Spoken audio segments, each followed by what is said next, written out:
broke my neck at my 21st birthday party over in Boston.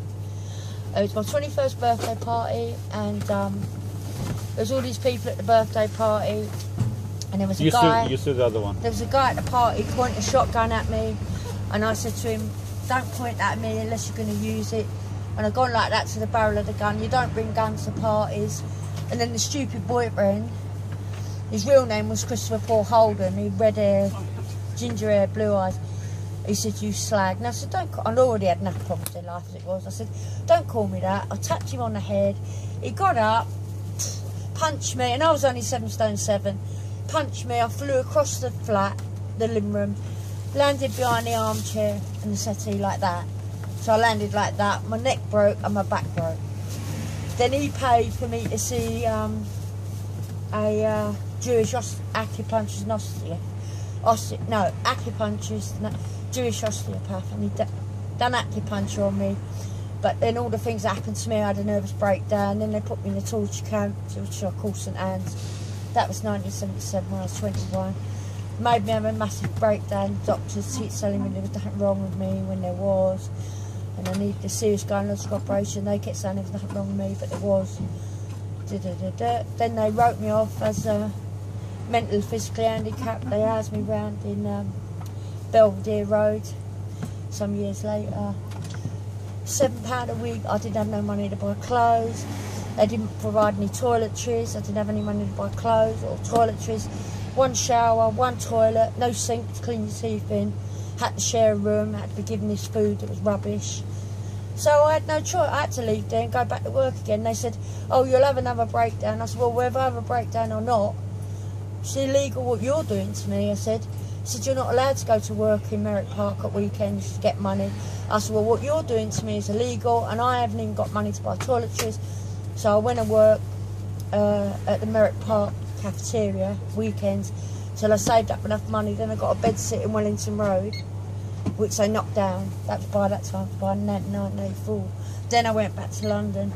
Then I met Michael Anthony Chung. That's when my hand got broken, this and that. Yeah. So that was, the first husband was, don't want to talk about him. That was a setup. It was a setup. And the second one, the white one with the ginger and the blue eyes, that's what happened to me. He hit me at my birthday party. Went flying, had a big black eye covered half my face. Broke my neck, broke my back. And then I've been getting kicked into the police and this and that. And they told me when I was 22 I had a brain tumour, but they couldn't do nothing about it. They said it was too near what was left of my crumbled spine, and if they operated on me they'd either kill me or paralyse me, and the doctors just laughed at me. And I wish I'd thought of it before, but I had that tumour growing in my head from when I was born ill with ankylonic spondylitis, sickle cell anemia. I was born with them illnesses, and then they'd done all that stuff to me, and 1998 I knew I was going to be going into prison, and I wish I'd done it before, because people tortured me. They banged metal or they shook their keys and it'd go through my ear and hit the tumour, and I'd be like this. So I just kept pressing, and it hissed out down the inside of my neck. Well, I wasn't going to survive prison with that in my head. And what they done to me in prison, the police said to me, "Have you had enough of the black shit? Had you had enough of the black shit? You ready to join us yet?" And I'm screaming at them, "No, I ain't joining you." And my 42nd birthday I spent in Holloway. I went into prison twice before I ever went to court. And they broke my arms, all my ribs and my back. And I was screaming from the Thursday night till possibly Saturday morning. 8 or 9 hours screaming Holloway prison, top of my voice. Took about, God knows, don't know, 9 or 10 hours for me to go unconscious. Everybody in the prison heard me screaming for about 9 or 10 hours.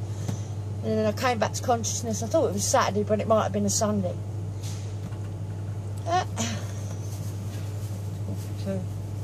And the National Front, they've done all sorts to me. They tried to cut my fingers off, right? On a bus in London, a 68 bus. I fell asleep.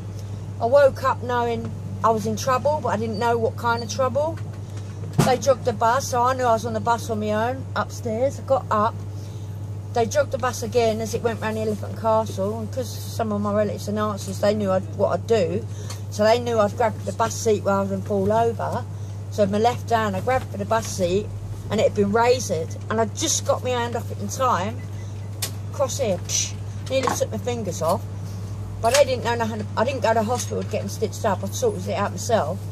So then years later, when I ended up in Holloway prison, they started arguing, it ain't her fingerprints don't match. Because my fingers had scars on where they tried to cut my fingers off. So that's why they didn't match. And then they asked me again in prison, was I ready to join the National Front? And I said no. And then because I was a 42-year-old who'd been starving and fighting all over the place, they broke my arms, my back, all my torso, right round. About 9 hours I was screaming, and then I thought it was a Saturday, but it might have been a Sunday. And then they chucked me in the cell to see a doctor. She said, did I want a painkiller? I said no, then they chucked me back in again. Right, so see you later. All the best.